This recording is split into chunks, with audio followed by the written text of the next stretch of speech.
늘 외치며 개혁을 늘 위해서 뛰는 목사님이시고 전국에 참신한 젊은 목회자들의 로망이면서 아주 기대이면서 희망이 될 정도로 우리 교계에 참 큰 일을 하신 분입니다. 내년에 우리 한국의 장자교단인 대한예수장로회 합동 측 부총회장으로 출마를 하십니다. 올해네, 올 가을에. 그래서 교계마다 참 문제가 많은데 아주 우리 젊은 목회자들을 중심으로 해서 이 교계가 목사님이 이제 앞으로 총회를 지도하면서 대개혁이 일어날 줄로 믿습니다. 그래서 이런 좋은 친구를 오랫동안 한 40년 이렇게 친구로 지내고 있는데 금방도 농담하면서 어이 자네 빨리 죽으면 내가 빨리 죽으면 당신 혼자 어떻게 살 건가? 그러니까 당신 지금 먹는 무슨 약이 있는 것 같은데 나 좀 줘 그랬어요. 그 정도로 허물이 없이 좋은 관계를 가지고 살아갑니다. 우리 예수님교회 민창기 목사님 나오실 때 여러분 열렬한 박수와 함께 환영해 주시기 바랍니다. 할렐루야. 예, 여러분 만나서 반갑습니다. 진짜 형제 같고 눈물 나고 감사하고 여러분들이 저를 사실은 키워준 거예요. 제가 8평짜리 좀 소리 좀 낮춰주실래요? 8평짜리 교회에서 출발할 때 정 목사님이 30평에서 시작하더라고요. 제가 조금 이렇게 무허가 늙혔더니 또 60평으로 늘어나더라고요. 이 14단지. 그때 제가 와서 도전받고 충격받았어요. 이야, 나는 언제나 60평 예배당을 가져보나. 근데 지금은 물론 감사하게도 한 7,300평 우리 교회 건물이 됐습니다마는 참 정 목사님은 저에게 어떤 면에서 좋은 친구이고 저에게 많은 또 이렇게 도전을 주었고 오늘날까지 안 보면 보고 싶은 친구가 돼서 늘 전화하면 제일 먼저 정 목사님을 찾아요. 근데 이 사랑하고 친구하고 이게 참 좋은데 사랑하다 보면 무례히 행할 수가 있어요. 내가 우리 정 목사님한테 함부로 대한 거를 회개해야 돼요. 사실은 너무 이렇게 가까이 지내다 보면 사람이 허물이 없어지면서 조금은 좀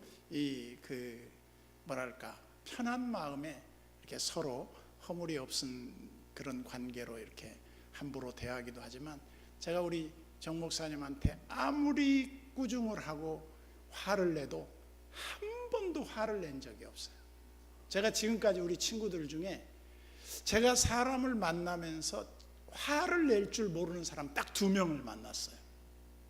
그 중에 하나가 정 목사님이고 우리 교회 부교역자로 있던 지금 미국에서 목회하는 우리 교회 부목사님 중에 그 목사님은 자기 신조가 화를 내지 않는데요. 아무리 화나는 일이 있어도. 이야, 그거 정말 어려운 거거든요. 근데 이 사랑은 오래 참고 이 15가지 정의해 보면 마지막이 모든 것을 견디느니라 그랬는데 저는 인간의 이 관계라고 하는 것이 뭘까를 생각해 보니까 사람은 하나의 나무와 같아요. 축복의 나무와 같은데 그 나무를 잘 가꾸어서 키워놓으면 그 나무가 우리에게 유익을 줘요. 그늘도 주고 열매도 주고 뭐 이렇게 나무가 물어다 주는 건 없지만 자우지간 나무 밑에 가면 뭔가 얻는 게 있어요. 사람을 큰 인물로 만들어 놓는다는 거. 사람을 이렇게 크게 만들어 놓으면 그 사람에게서 우리가 얻을 유익이 참 많더라 이 말이에요. 근데 그게 바로 뭐냐면 좋은 만남이라고 봤어요. 저는 이 만남의 축복이 얼마나 귀한지 모른다. 그래서 다윗과 요나단이 얼마나 다윗을 사랑합니까? 그리고 요나단이 다윗을 사랑하는 것 못지않게 다윗도 요나단을 사랑해요. 제가 볼 때 남녀 간의 사랑하고 우정 있는 이 사랑하고 사랑의 차원이 달라요. 남자들의 사랑이 훨씬 더 승할 때가 있어요. 그게 뭐냐면 서로를 비상하게 해주기 때문에. 여러분들이 잘 아시지만 여성들은 이렇게 관계지향적이라면 남자들은 성공지향적이에요. 여자들은 좋은 사람과 만남, 자기보다 신분이 높은 사람과의 만남을 굉장한 의미로 여긴대요. 근데 남자는 나의 성공을 도와주는 만남을 굉장히 중시한다는 거예요. 그런데 제가 이런저런 생각을 하면서 참 정 목사님은 나를 키워준 사람이다. 그리고 정 목사님이 나를 키워놓고 또 나를 또 이렇게 보면서 도전을 받고 또 같이 큰 사람이다. 그런 생각이 들고요. 그러면서 제가 이런저런 생각을 하면서 우리 늘사랑교회는 우리 가족과 같은데 뭐 내가 설교 안 해도 다 알잖아요. 너무나 잘 알고 만나고 하니까. 그러면서 제가 무슨 말씀을 전할까 이렇게 생각을 하다가 이런 생각을 해봤어요. 아름다운 만남, 다른 사람을 유익하게 해주는 만남이 진짜 아름다운 만남이겠다. 그래서 저는 제가 이런 생각을 최근에 한번 해봤어요. 좀 자신이 너무 이렇게 건방진 생각일진 모르겠지만, 나를 만난 사람은 나를 만난 시점에서 멈춰 있지 않고 나 때문에 그 사람이 훨씬 더 발전하고 잘 됐으면 좋겠다. 이게 사람이 서로 축복하는 거거든요. 그리고 나로 인해서 다른 사람이 잘됨으로 말미암아 내가 위축되고 작아지는 것이 아니라 그 사람 때문에 내가 또 잘 되는 거예요. 이게 서로 관계적인 유익을 추구하는 건데, 이게 진정으로 사랑하는 사람들의 관계에서만이 올 수 있는 아름다운 거라고 봐요. 그러면서 제가 우리 교회에서 이런 말을 했어요. 장경동 목사님 버전으로 말하면 내 말이 다 맞는 말은 아니에요. 그러나 틀린 것도 아니에요. 장경동 목사님 꼭 그 말을 하더라고요. 모든 것을 다 일반화시키고 객관화시킬 수는 없지만 그래도 통계적으로 어느 정도 맞는 말이 많다는 거예요.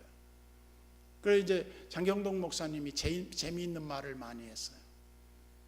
자기는 매년 새해가 되면 교인들한테 금식을 3일 동안 하게 한대. 그래서 왜 그러냐 그랬더니 닭이 묵으면 모이만 먹고 알을 안 낳는다는 거예요. 그런데 그 묵은 닭이 알을 낳게 하려면 어떻게 하냐면 모이를 안 주면서 산에다가 풀어놓는데, 그러면 닭들이 난리가 난다는 거예요. 배가 고파가지고. 그리고 이제 산에 그 위험이 도사리고 있기 때문에 언제 죽을지 모르니까 그 늙은 닭들이 금식하면서 막 날아다닌다는 거예요. 그래가지고 밤중에 나무 위로 올라가야 산다는 거예요. 처음에는 퍼덕거리고 막 기어 올라가는데 나중에는 가벼워져가지고 나중에 그 산에서 뱀이나 지렁이나 이런 걸 잡아먹으면 닭이 털이 싹 빠져버린대. 그러면서 다이어트가 되면서 날씬해지는데 새닭이 된대. 그럼 그때부터 알을 낳는다는 거예요. 그러면서 그분이 이런 말을 하셨어. 연초가 되면 금식 기도를 시키고 이렇게 하는 이유 중에 하나가 뭐냐면, 하나님이 우리를 들어 쓰시는데 무거우면 못 드시니까 몸을 가볍게 해야 쓰신대. 물론 언어적 유희지만은 의미가 있다고 봐요. 우리가 배고프고 힘들고 어려울 때 영성이 깊어져요. 우리의 삶이 곤궁할 때 하나님을 간절히 사모하는 마음이 생겨요. 여러분들이 이번 방금 여선교회 그 특송도 보면 주님을 이전보다 더 사랑한다고 그렇게 고백했잖아요. 적어도 그 노래를요, 가난하고 처음에 은혜 받을 때 그 노래를 부르며 눈물이 나요. 주님 사랑해요,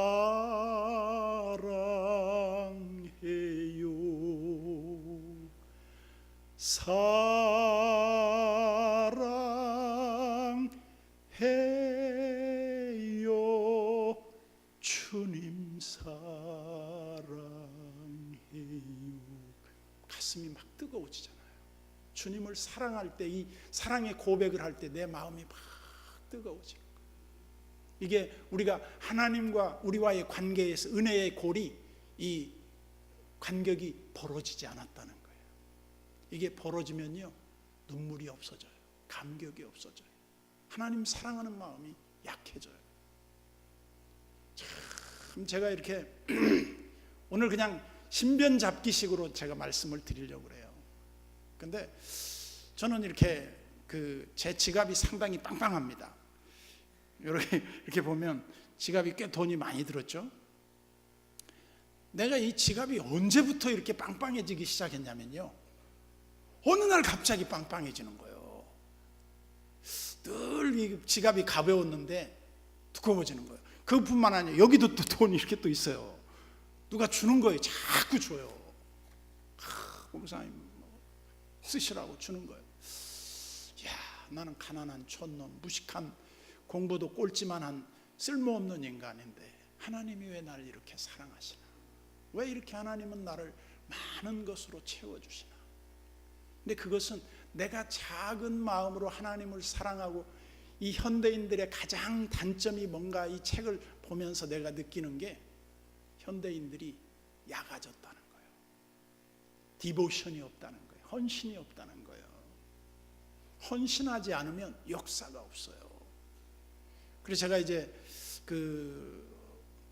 참 루터가 그런 말을 했던가요? 웨슬레가 그런 말을 했나? 내 돈 지갑이 회개하지 아니하면 회개를 하지 않은 것이라는 거예요. 다른 말로 하면 하나님과 우리와의 관계에서 돈 관계가 깨끗하지 아니하면 신앙생활이 병들었다는 거죠. 그런데 이제 제가 이 수입이 들어오면 저는 이렇게 두 군데로 돈을 나눠요. 그냥 일반적으로 수입이 들어오면 이쪽이에요. 이게 내 지갑이에요. 그리고 이쪽 반대쪽은 하나님 11조 떼는 주머니야. 그리고 오늘 다 냈으니까 없죠. 근데 이제 오늘 받은 게 있어요. 또 이쪽으로 옮겨야 돼. 근데 아직 이 지갑으로 안 옮겼으니까 지금 보관된 상태에 있죠. 그런데 어느 날 내가 잘못해가지고 이쪽에다 주머니에다가 넣어야 되는데 11조 쪽에다 넣어버린 거야, 잘못해가지고. 그래서 꺼내서 이쪽으로 옮기려고 하니까 하나님이 낙장불입이다. 그 생각이 딱 나는 거예요. 야, 그래, 하나님 앞에 내가 더 드리면 좋지 뭐. 그리고 이제 내가 하나님은 즐겨내는 자를 사랑하신다는 걸 철저히 깨달았어요. 그래가지고 내가 하나님 앞에 이렇게 드렸는데 하나님이 항상 저에게 이렇게 말씀하시는 것 같아요. 네가 하나님 앞에 더 드려가지고 손해난 적 있냐? 내가 네 하나님 앞에 언제든지 손해나는 그런 네 삶이 있더냐? 이렇게 저한테 물어보시는 것 같아요. 하나님, 저는 그런 적이 없습니다. 하나님이 저를 너무나 사랑하셔서 정말 제 주머니에, 내 이 지갑에 돈이 떨어지지 않게 하신 하나님, 정말 너무나 감사합니다. 갑작스럽게 막 하나님의 은혜가 넘쳐버리는 거예요. 그래서 주님, 내 잔이 넘치나이다. 제가 무엇이간데 주께서 저를 생각하시며 이 부족한 종이 무엇이간데 저를 사랑하시나이까. 여러분, 용돈 많이 받으면 괜히 기분 좋잖아요. 하나님께서 내 인생에 돈가뭄을 안 만나게 하는 것도 얼마나 기쁨인지 몰라요. 저는 너무 과분하다 생각해요. 이건 내 축복이 아니야. 이건 하나님이 저에게 주시는 과분한 선물이지, 내 실력, 내 능력, 내 그릇으로는 이런 일이 일어날 수 없는 사람이에요. 저는 진짜 감사한 거예요. 그러면서 이 만남에 대한 부분을 우리가 한번 생각을 해봤는데, 정봉채 시인이라는 분이 말이죠, 여러분들 너무나 잘 아는 얘기예요. 사람의 만남을 비유를 해봤는데 어떻게 만남을 비유했냐면요, 이렇게 말을 했어요. 가장 아름다운 만남, 정채봉. 가장 잘못된 만남은 생선과 같은 만남이다. 왜냐하면 만날수록 비린내를 풍기니까. 그러니까 처음보다 나중에 안 좋아졌다는 얘기죠. 그리고 가장 조심해야 할 만남은 꽃송이와 같은 만남이다. 왜냐하면 꽃이 피어 있을 때는 환호하다가 시들면 갖다 내버리니까. 이용당한다는 거죠. 그리고 가장 비천한 만남은 건전지와 같은 만남이다. 왜냐하면 힘이 있을 때는 그걸 사용하지만 힘이 다 했을 때는 갖다 버리기 때문이다. 가장 시간이 아까운 만남은 지우개와 같은 만남이다. 지우개는 사실은 축복이지만 만남의 지우개는 우리를 다 지워버린다는 거예요. 그런데 가장 아름다운 만남은 손수건과 같은 만남이다. 힘들 때 땀을 닦아주고 눈물을 닦아주고 그 곁에 있어주니까. 물론 좀 식상한 얘기 같기도 하지만 저는 이 말을 통해서 우리 크리스찬들의 만남이 어떤 만남이어야 될까? 서로 유익을 주고 서로 힘이 되어주고 그 사람 곁에서 끝까지 이렇게 그 사람을 성공하게 만들어주는 그런 만남이 얼마나 복된 만남일까? 저는 우리 교인들 중에서 좋은 교인과 나쁜 교인을 이렇게 비유했어요. 좋은 교인이 뭘까? 나하고 만난 이후에 그 사람이 상승해요. 그리고 그 사람이 나를 상승하게 도와줘요. 성공하게 만들어주는 거예요. 너무 고마운 분들이죠. 오늘날 제가 있는 것은 우리 교인들이 있기 때문에 제가 있는 거지, 내가 우리 교인들이 없이 존재할 수 없잖아요. 물론 그 중에 우리 정 목사님도 빼놓을 수 없는 나의 좋은 상승의 친구가 됐다는 거 부인하지 않아요. 왜냐? 좋은 친구는 친구가 잘 될 때 막 기쁜 거예요. 너무너무 기쁜 거예요. 같이 기뻐하는 거예요. 근데 잘못된 친구들은 시기해요. 그러면서 제가 우리 교회에서 좋은 교인들과 나쁜 교인들을 어떻게 구분했냐면 딱 하나였어요. 그게 뭐냐? 한 번 만났는데 변하지 않는 거예요. 오래 가는 거예요. 오래. 얼마나 실망할 일이 많겠어. 제가 어느 때는 반대로 한번 생각해 봤어요. 제가 우리 교회 지금 사역한 지 벌써 31년 된 것 같아요. 우리 정 목사님보다 내가 조금 늦지만은 31년 전에 나하고 만난 교인은 우리 교인 중에 한 너댓 명밖에 안 돼요. 근데 그 교인들이 지금까지 나를 너무너무 키워줬어요. 나를 오늘날 있게 해줬어요. 근데 내가 한번 바꿔봤어요.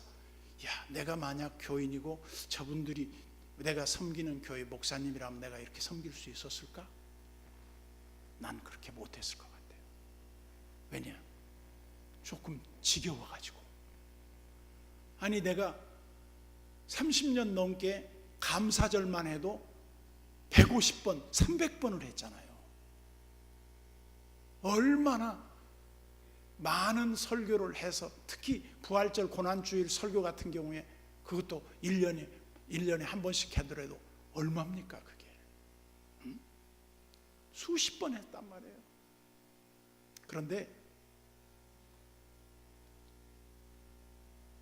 우리 교인들이 뭐라 그러냐면, 장로님, 내가 1년에 안식년 하는데 해외에 나가 있으면 좋은 목사님이 와서 우리 교회 와서 설교해 주면 좋잖아요. 그러니까, 아이고 목사님 그런 말씀 마세요. 저희는요 목사님이 있어야 마음이 놓이고요, 지난해 설교한 거 또 하세요. 우리는 아무도 몰라요. 너무너무 좋대. 앵콜 공연을 해도 좋대.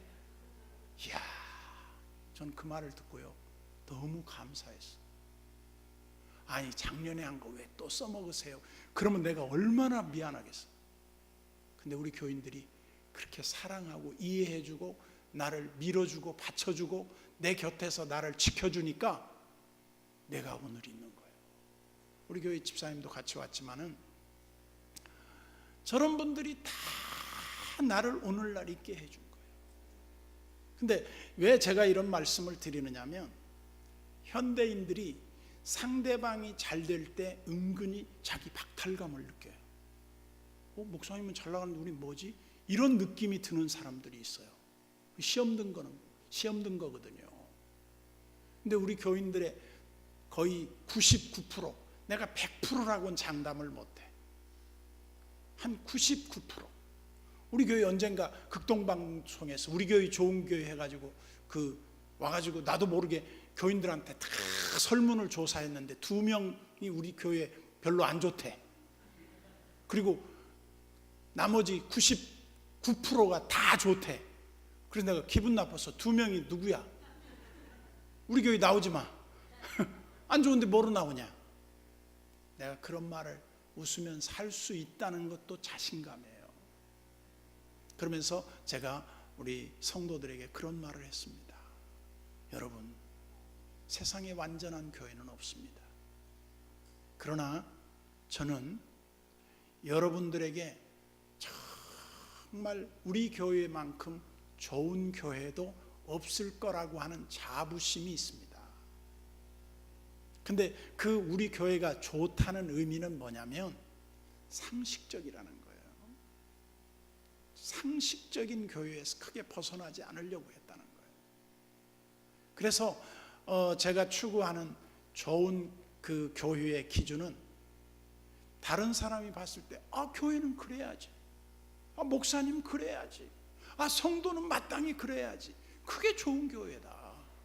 아니 목사님이 왜 그러지? 아니 교인이 왜 그러지? 아니 교회가 왜 그 모양이지? 그러면 이게 아닌 거다. 그러면서 우리가 인간의 만남이라고 하는 게 참 좋은 만남, 상승하는 만남인데, 내가 막 정 목사님이 오라 그랬는데 야, 가서 무슨 말씀을 전하지?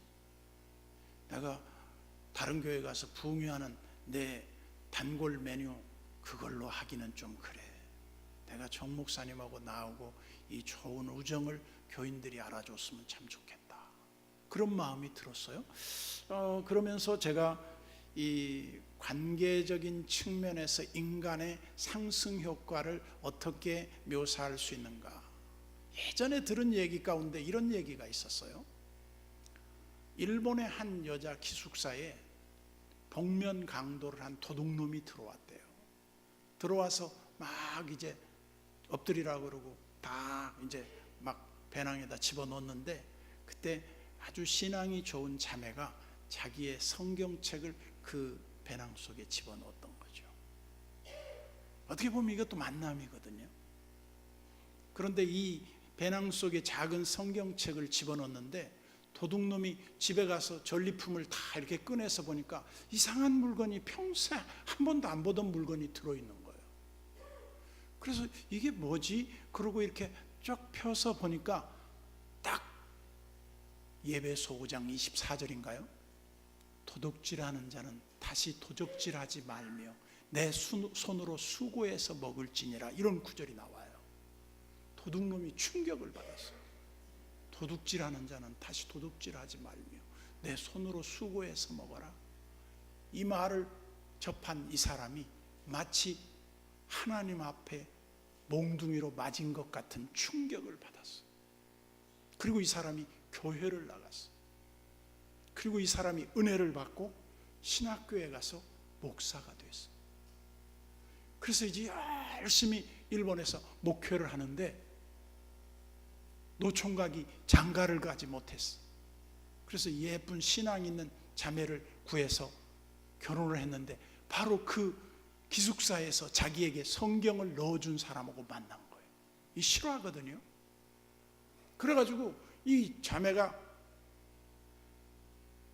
행복한 결혼 생활을 하면서 남편을 잘 내조하며 목회를 하는데, 어느 날 남편의 서재에서 정리를 하다가 낯익은 성경책을 하나 발견하게 돼요. 이게 뭐지? 이거 내 성경책인데 어떻게 이 성경책이 우리 남편에게 와 있지? 그래서 물어봤어요. 여보, 내가 조금 의아스러운 게 하나 있는데, 내가 옛날에 가졌던 성경이 어떻게 당신의 손에 있는지 그 당신에게 이 들어온 성경에 이 얘기를 좀 해달라. 그랬더니 남편이, 여보, 내가 부끄러운 고백이지만 예전에 내가 도둑놈이었다. 그런데 그 성경책을 내가 발견하고 거기 보니까 도둑놈들은 다시 도둑질하지 말라고 그랬더라. 그래서 내가 그 말씀을 듣고 회개하고 교회 나가서 변화돼서 이렇게 목사가 되게 됐다. 그러냐? 바로 그 성경책이 기숙사에서 내가 당신의 그 주머니에 넣어준 내 성경책이다. 너무너무 이 만남이라고 하는 게 신비한 거죠.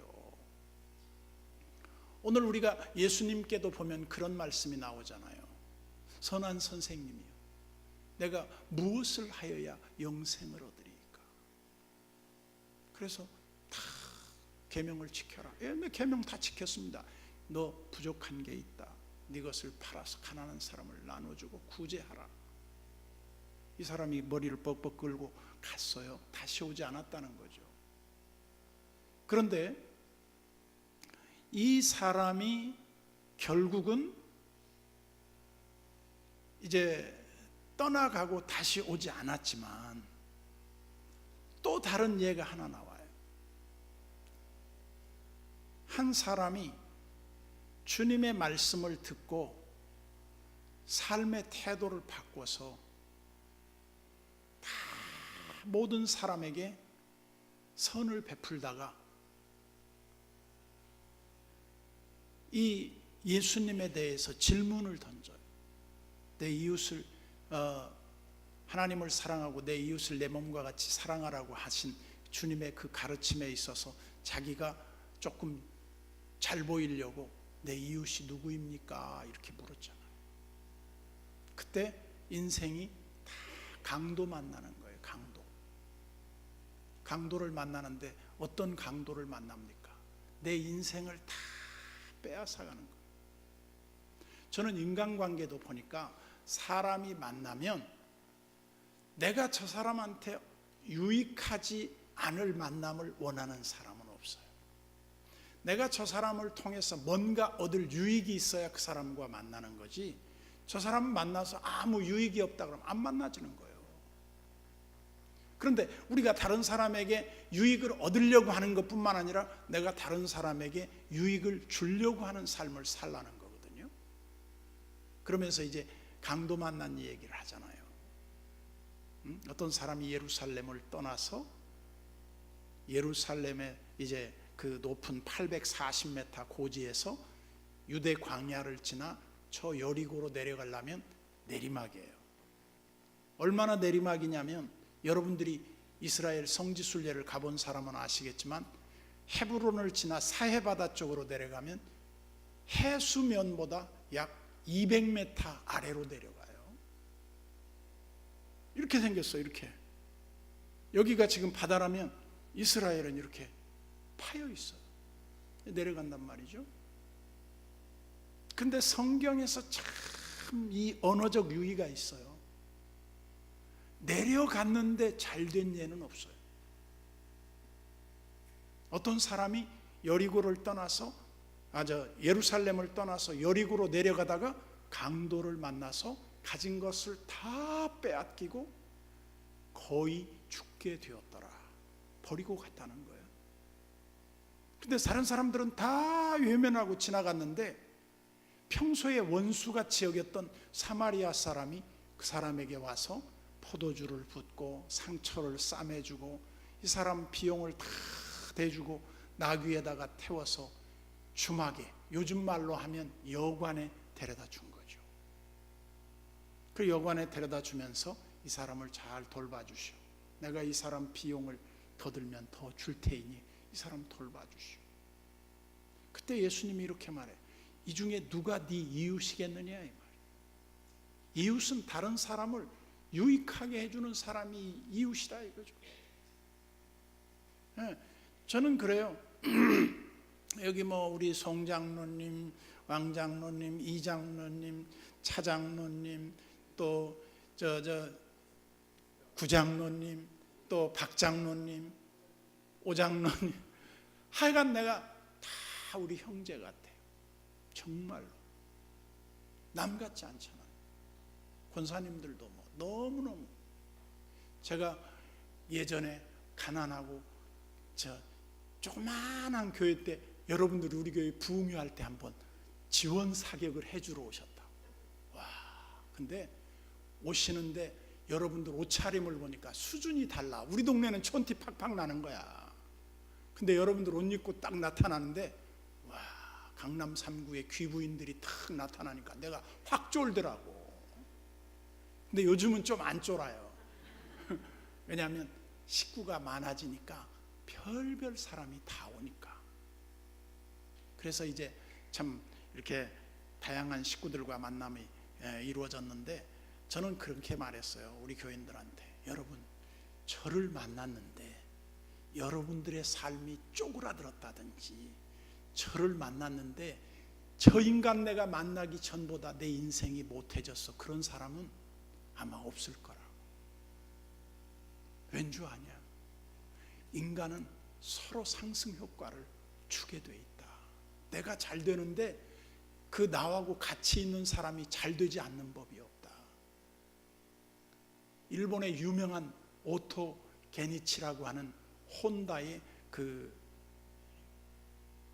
데이터를 파악한 사람이 있고, 이 일본의 경제인들 중에 상위 1%의 사람들은 어떤 특징이 있는가를 연구한 사람이 있더라고요. 근데 이 사람이 유명한 말을 했어요. 뭐라고 말했냐면, 부자가 되려면 부자에게 점심을 사래요. 아니, 부자한테 점심을 얻어먹으라 그래야 되는데 부자한테 점심을 사래요. 여러분, 이 말의 의미가 뭔지 아세요? 잘 되는 사람은 잘 되는 사람의 그 서바이벌 DNA가 있다는 거예요. 그 사람하고 만나면 배울 게 있고 뭔가 잘 되는 게 온다는 거예요. 제가 그 책을 보면서요, 굉장히 힌트를 얻었어요. 잘 되는 사람 옆에 가면요, 뭘 얻어도 얻을 게 있어요. 잘 돼요. 근데 미안하지만 안 되는 사람 옆에 가면 안 되는 거예요. 제가 볼 때 우리 정 목사님은 잘 되게 해주는 은사가 있는 사람이에요. 많은 사람을 정말 잘 되게 해요. 챙겨주는 은사가 있어요. 그냥 안 보내는 사람이에요. 호박 하나라도 따서 저기 밖에 있는 그 단감이라도 하나 따서 먹여서 보내는 사람이지 그냥 보내는 사람이 아니에요. 제가 사람은 다른 사람을 잘 되도록 만들 때 잘 돼요. 다른 사람을 축복하는 사람은 축복을 받아요. 다른 사람을 함정을 파는 사람은 자기가 그 함정에 빠져버리더라고요. 오늘날 우리 그리스도인들의 삶은 어떤 삶이어야 하느냐? 나로 인해서 다른 사람이 유익하도록 만들어주는 삶이다. 나는요, 선교 회원들이 어떻게 만났든지 간에 예수 안에 만난 이 축복된 만남은 우리 몸에는 코카콜라 사장님이 고백했듯이 내 몸에는 코카콜라가 흐르고 있다. 정신적인 문제예요. 우리 성도들이 하나가 돼서 예수 안에서 한 선교회가, 여선교회가 추구해야 할 가치 중에 가치가 뭐냐? 서로 우리 돕자. 서로 우리 잘 되는데 상승 효과를 만들어내자. 그런 사람들이 누구냐? 바로 우리 함께 지체된 교회 안의 성도들이라고 본 거예요. 그러면서 제가 이런저런 묵상을 하면서 사람의 만남 중에 참 축복된 만남이 많더라고요. 그래서 우리가 만남 그러면 부모님과 자식의 만남은 선택이 아니에요. 이건 필연적 만남이에요. 그 다음에 스승과 만남은 조금은 선택적인 만남이지만 불가피한 만남이에요. 그런데 배우자와의 만남은 선택적 만남이에요. 제가 우리 집사람하고 이렇게 만나서 살아보니까 저는 고향이 전라도인데 우리 집사람은 TK예요. 여러분, 내가 TK이고 우리 집사람이 전라도면요, 환상의 한 부부의 이 커플이 돼요. 그런데 남자가 경상도 여자를 다 데리고 사는 거는 사실은 굉장히 힘들어요. 축복이 아니에요, 거의. 여러분, 제가 여러 가지 만남 중에 보니까 말이죠, 소크라테스의 아내가 지독한 악처였더라고요. 그리고 나폴레옹의 아내 조세핀도 엄청난 악처였어요. 그 다음에 톨스토이, 부활의 그 작가 톨스토이도 보니까 지독한 악처예요. 그리고 우리 집사람도 악처예요. 근데 악처를 만나면요, 유익한 게 있대요. 그게 뭐냐면 남자가 잘 된대요. 근데 왜 잘 될까 생각을 해보니까 소크라테스가 유명한 말을 했어요. 악처를 만나면 남자는 철학자가 돼. 목회자는 목회에 조금 더 정진하게 돼. 이게 아름다운 만남이에요. 그 어느 목사님이 너무 힘들게 하는 사모님하고 만났는데 어느 날 사모님이 세상을 떠났대. 너무너무 화장실에 가서 기쁜 마음으로 하나님 저에게 이런 축복을 주시다니 너무 감사합니다. 그리고 이제 3년을 기다려서 꿈에 그리던 이상형을 찾아서 만나서 재혼을 했는데 목회가 안 되더래. 왜 목회가 안 될까요? 가정에 빠져버리니까. 그래가지고 이 인간의 만남은 나를 상승하게 하는 만남이 돼야 되는데 꼭 좋은 관계만이 좋은 만남은 아니구나. 반면교사가 있잖아요. 서로 배울 것이 있어요. 난 저렇게 안 해야지 하는 마음도 있잖아요. 서로 배우는 거죠.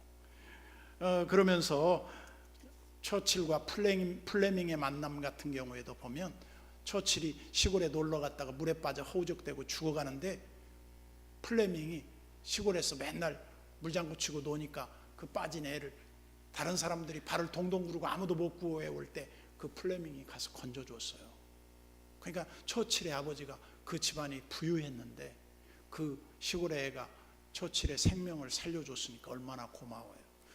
너 소원이 뭐냐? 그러니까 저는 의사가 되고 싶습니다. 그래, 그러면 우리 집으로 와라. 장학금 줘서 그 사람은 의사를 만들어 줬어요. 그런데 나중에 처칠이 이 폐결핵을 앓았던가 하여간 폐에 이상이 생겨서 죽어갈 때가 있었어요. 근데 그때 이 플레밍이 최초로 페니실린을 개발해 가지고 이 실험 단계는 안 들어갔는데 친구가 죽어가니까 친구에게 이렇게 말했어요. 너는 지금 현대의학으로는 치료가 불가능한데 내가 약을 개발했는데 이 약은 임상 실험을 거치지는 않았다. 그러나 내가 볼 때 이 약이 상당히 안전한 약 같은데 이 약을 한번 투여해 보면 어떻겠냐. 그래서 이 사람이 주사를 맞았는데 그저 나와버린 거예요. 그게 유명한 페니실린을 연구한 플레밍이라고 하는 사람이었어요. 그것도 뭐예요? 서로를 살려주는 축복된 만남이라는 거죠. 저는 요나단과 다윗의 만남보다 아름다운 우정의 만남은 없다고 봐요. 저는 늘사랑교회와 저와의 만남이 다윗과 요나단의 만남처럼 상승 효과를 가져왔다고 저는 확신해요. 여러분도 상승했지만 저는 더 많이 상승했어요. 여러분들이 저희를 도와준 거 기억도 안 날지 몰라요. 근데 여러분, 제가 오면 정 목사님이 어떻게든지 차비를 챙겨줘요. 그런 그 지난날의 그 우정이 있어요. 그게 다 사랑의 빚이잖아요. 그리고 여러분들이 또 저희 교회 건축할 때 뭐 이렇게 좀 도와줬어요. 그래 내가 여러분 교회 건축할 때 내가 10배로 갚아줬어요. 아무도 모를 거예요. 서로 돕는 거예요. 아름다운 만남이에요. 저는 여전도 이 여선교 회원들 간에도 서로 끈끈한 만남으로 서로를 세워주고 서로를 잘 이렇게 키워서 큰 나무가 되면 열매가 있어요. 같이 다 나눠 먹는 거예요. 그 그늘이 있어요. 우리가 그 그늘에서 쉬는 거예요. 사람을 키워야 돼요. 우리 교회는 최근에 새 학기 특별 온가족 새벽 기도회를 했어요. 작년에 특별 새벽 기도를 해서 헌금이 나오는 모든 돈을 학생들 그 단계별로 해가지고 n분의 1로 나눠주겠다 그랬더니 작년에 한 180명이 한 번도 안 빠지고 개근을 하더라고요. 그리고 대학생들 30만 원, 고등학생 20만 원, 중학생 15만 원, 초등학생 10만 원, 유치부, 영아부 8만 원씩 전부 다 통장을 만들어 줬어요. 우리 교회 나오는 애들 중에 장학금 못 받은 애들이 없어요. 다 받았어요. 올해 또 했어요. 그런데 애들이 개근한 사람이 246명이 됐는데 헌금 액수는 작년보다 조금 줄었어요. 그래서 돌아간 액수가 조금 더 줄 것더라고요. 그래서 내가 그랬어요. 얘네들의 미래를 우리가 통장에 넣어주는 것이다. 우리 함께 이 아이들을 키웁시다. 우리 아들 다 커서 이제 다 대학 졸업하고 이제 없는 사람도 많을 거다. 그러나 우리 아들들이 있다. 교회에 있는 아이들이 우리 아이들이다. 이 애들을 키우자. 이 애들이 우리 교회의 미래다. 작은 우리의 헌신이 큰 역사의 물줄기를 바꿔놓을 수 있다. 이것이 우리 교회의 서로의 만남에서 상승 효과를 가져오게 하는 작은 하나의 밑거름이 된다. 오늘 저는 여선교 회원들의 아름다운 섬김이 결코 헛되지 않다고 믿어 의심치 않습니다.